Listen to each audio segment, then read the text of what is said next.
₱2,000 natanggap ng mga pensioners at members na ito. Ano ito? Ating alamin.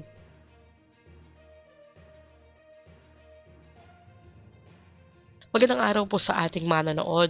Good news po.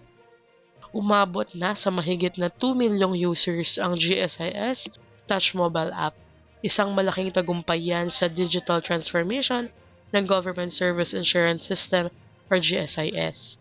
Bilang pagdiriwang namigay ang GSIS ng cash incentives sa 201 na maswerteng miyembro at pensyonado. Ang ika-2 milyong nag-register ay tumanggap ng ₱20,000 habang ang mga sumunod na 200 na nag-register ay nakatanggap naman ng tig ₱2,000. Direktang pumasok ang premyo sa kanilang GSIS e-card noong January 26, 2026.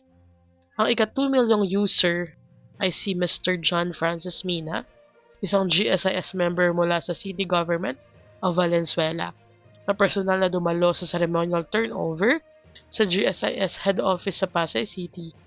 Sa 201 winners naman, may 113 na pensioners at 88 na GSIS members. Inilunsad ang GSIS Touch noon pang 2020, kasagsagan ng pandemic, at ngayon ay isa na itong award-winning app. Dito pwedeng mag-apply ng loan, mag-file ng claims, mag-track ng transactions, mag-submit ng appear gamit ang facial recognition. Meron na rin itong GSIS Digital ID na pumapalit sa physical UMID card. Sa kaligitnaan ng 2025, karamihan ng GSIS transactions ay ginagawa na sa app. 77% mas mabilis ang proseso at hindi na kailangang pumila sa opisina.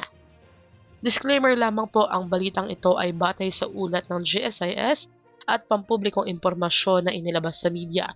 Hindi po tayo konektado sa GSIS at ang video na ito ay para lamang sa pagbibigay impormasyon. Para sa opisyal na anunsyo at kompletong detalye, bisitahin po ang official GSIS channels. Hanggang dito na lamang po muna. Ito ang Just Infos and Updates. I-like, share, and subscribe para kayo ay updated. God bless po and have a nice day.